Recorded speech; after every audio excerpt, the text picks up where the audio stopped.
Oh, hi. You want yummies? Do you want yummies? Yummies? It's just coming down to kitty steps. Hi, y'all, and welcome back to my channel. And welcome today to a video that is taking into consideration price point. Specifically, price points that need to calm the F down. Obviously, affordable and expensive are two very subjective things. What's expensive to me may be not to someone else and vice versa. We all have what we're willing to spend our money on. We all have what we're willing to splash our money on. But with that being said, I feel that within the community and within the industry, there are still some prices that regardless of what it is, regardless of maybe how good it is, it's a little expensive for what it is. I feel like in the interim, in sort of the development of other brands, certain prices have just kind of started creeping up there. And you're like, wait, especially with some drugstore stuff where it's like, when did you become a price point that is sold at Sephora? Calm yourself down. You at the non-prestige end of Ulta. Just give me something affordable and call it a day. And then vice versa that you've got like pricey, bougie luxury makeup with prices that just honestly sometimes gag me a little bit. I will preface that with saying, yes, one of my absolute holy grail end-all be-all palettes is the Viseart Grand Pro 3, which is, I believe, over $150. But like I said, everything is subjective. We have those things we're willing to splurge on. But today, I'm going to be talking about some prices here that I find offensive. I think for once offensive is actually the right word. You know, it's not like I'm like, oh lordy, I'm offended. It's just like, what? No! You need to calm down. You need to chill. I need you to take a moment,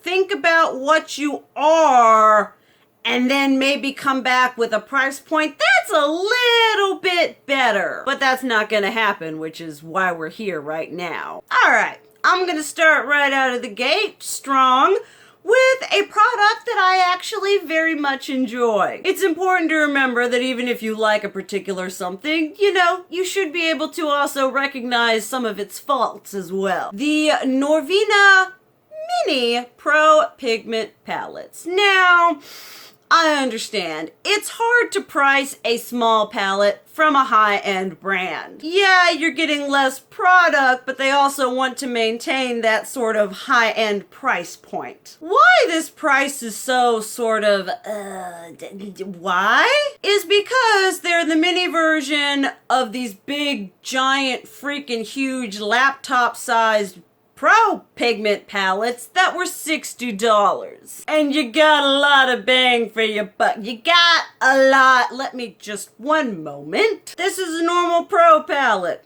All big and glorious in its auspiciousness. You open it up.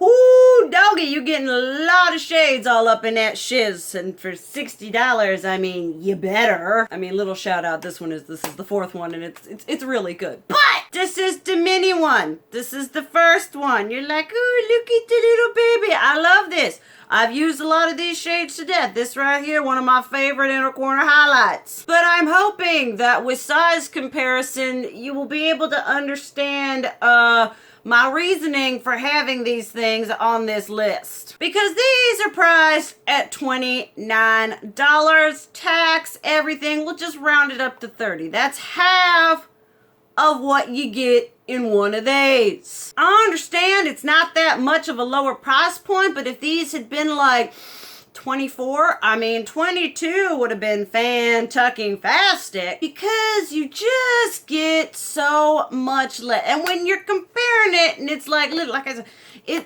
half the price of one of these. It's like, oh, well, these were made for the people who didn't want to buy the big ones. I'm like, okay, all right, just slap $30 more on it and get like 800% more. Maybe I'm crazy. Maybe I'm wrong. Maybe I have no idea what I'm talking about. I bought them. I love them. I use every single one, but I just $29. I honestly find it kind of funny that these are now on sale for like half off. I mean, yeah, they on sale for half off, and no, it's not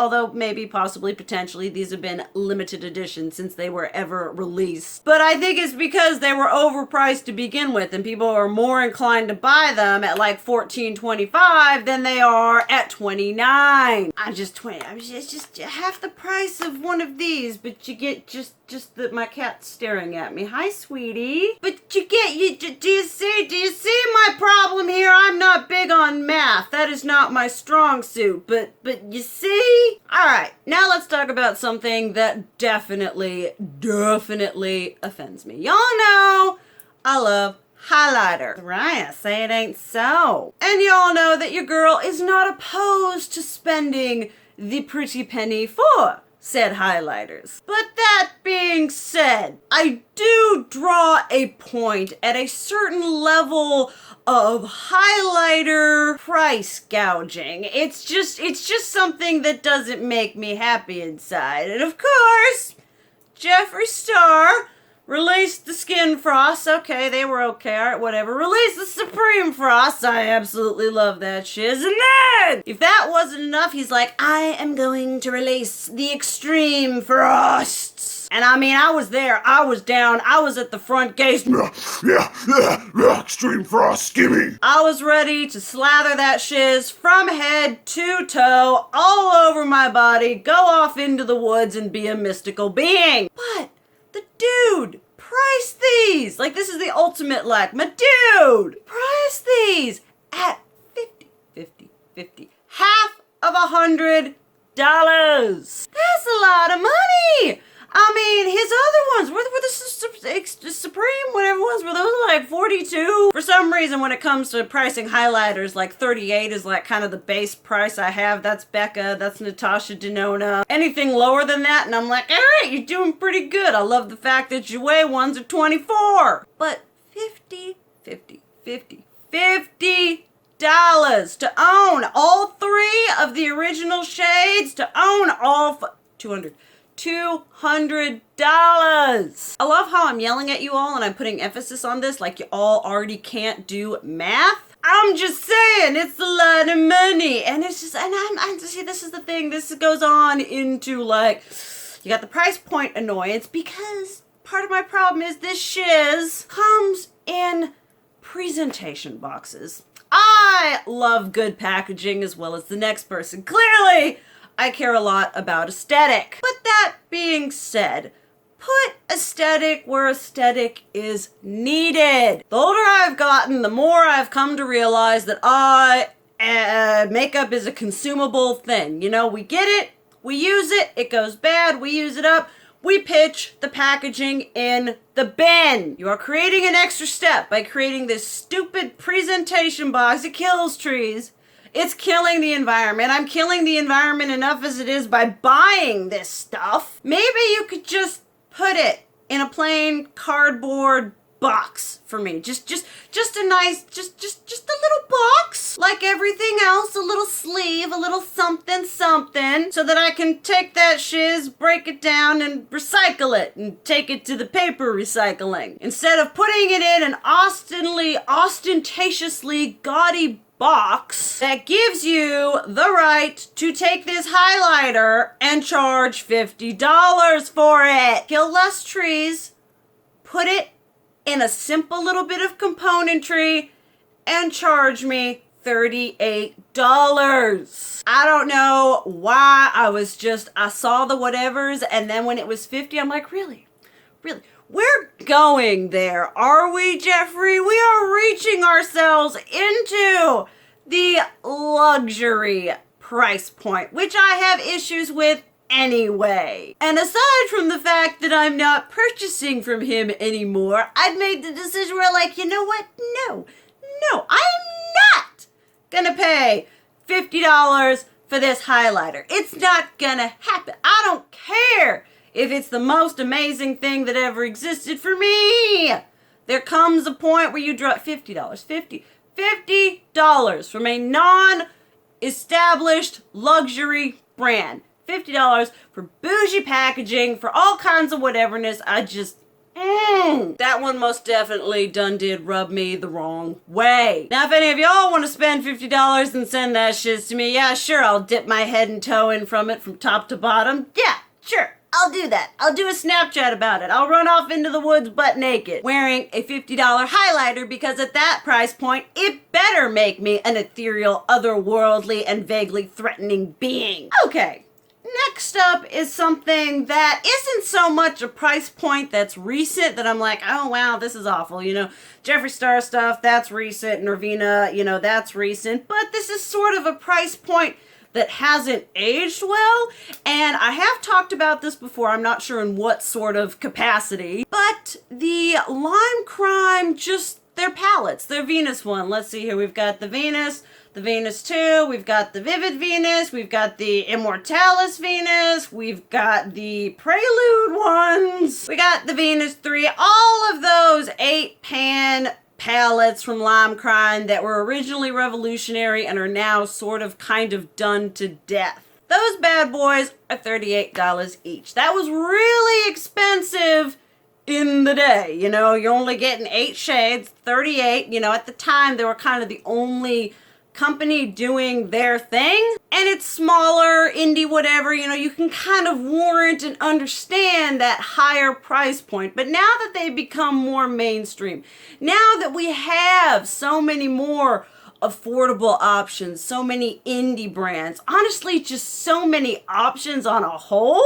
$38 for an 8-pan eyeshadow palette is, you know, it's kind of pricey. I mean, this shiz is $29 and you get 9, and the Venus line, the Lime Crime Venus ones are $38 and you get an 8. Admittedly, the shades are bigger, but honestly, hitting pan on a shade, I mean, eyeshadows take a long time for you to use up. So I just feel like that price point, that $38, honestly, that extra $8 that they tag on there has been what has kept me from trying a lot of the newer, that Prelude collection, aside from the fact that I feel like for having 8 shadows in it, they aren't necessarily the best curated sometimes, but that's just a me thing. But the $38 for 8 eyeshadows, it's just really kept me from going in on some of those new ones where I'm like,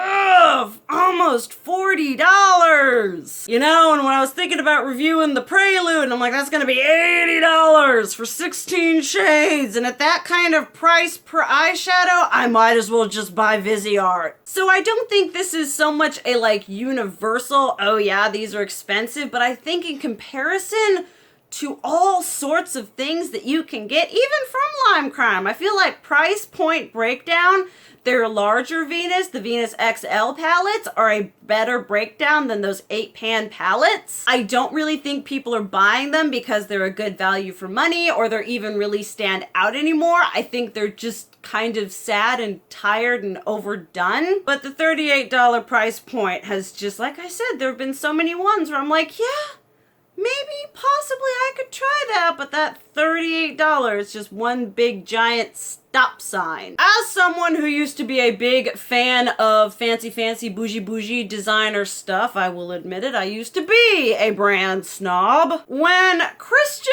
Louboutin, whose shoes I lust after, that would probably never wear in real life, once you wear the comfort of platforms, you kind of never go back to heels. And he was like, you know what I'm gonna release? I'm gonna release nail polish. And I remember reading it in magazines and people were all kinds of like, oh, and one of the colors is the red color of the bottom of his red shoes. Oh, how iconic. I mean, I was over here like, y'all spending $50 on a bottle of nail polish that's red? Excuse me, burp squad. I mean, I didn't hear nothing about that formula being all kinds of fantastic. I'm like, $50?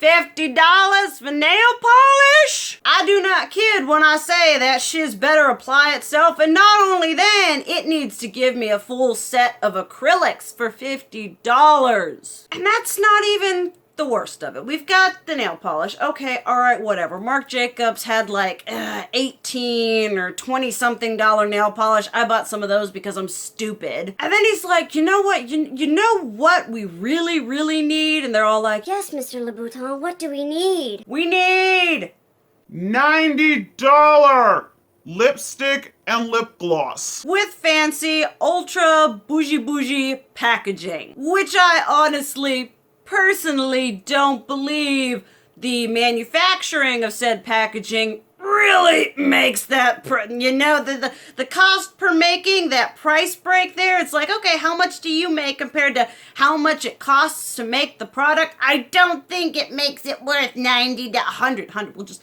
round it off. I love rounding. That was my favorite thing in math. $100 lip gloss. $100 lip. I mean, come on. And don't tell me, don't be on like, well, the packaging. Like I say, I'm a packaging slut as much as the next person. But if you're gonna sell something and be like, look, the marketing for this and the whateverness of it is the experience. You are selling me the luxurious experience.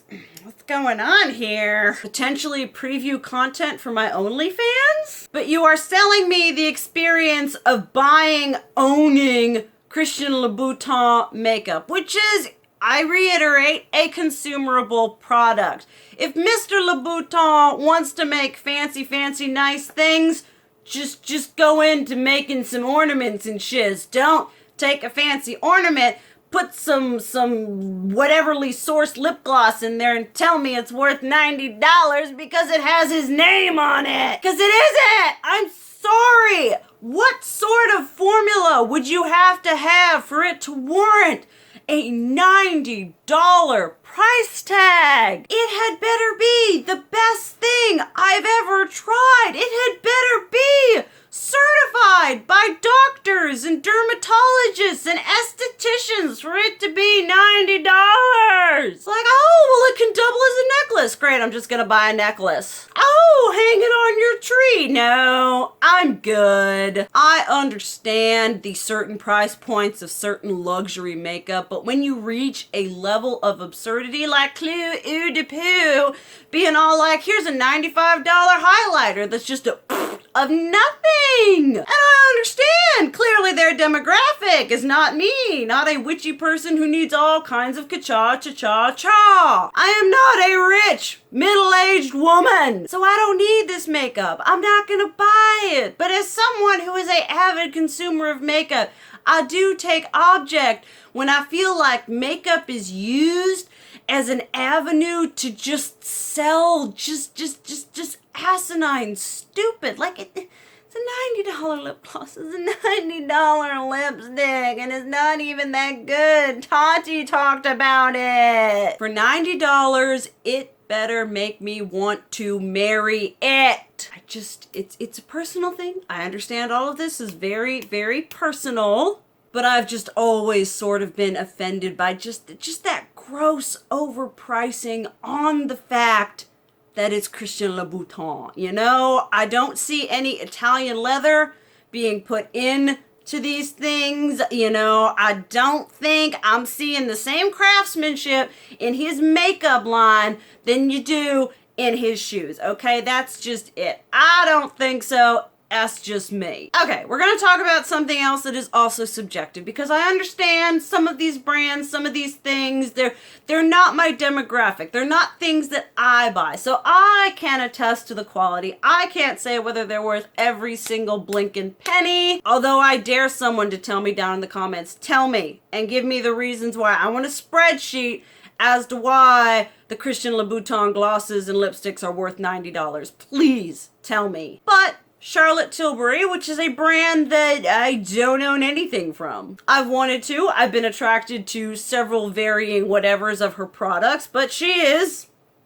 expensive. I tried a couple of her foundations. They were a bit too high coverage for my particular complexion. And I guess we sort of reached this point. I understand. I guess I've just got this thing when it comes to eyeshadow. When you've got eyeshadows, and you have these. It typically tends to happen with like higher end luxury. Tom Ford is a very big offender in this department, or they will give you the most pitiful pittance of eyeshadows and they will charge you such an excessive premium where I sometimes wonder, is it really worth that much? If you break it down by single shades, okay, we're just gonna, these are the Charlotte Tilbury luxury eyeshadow palettes, 4 shades.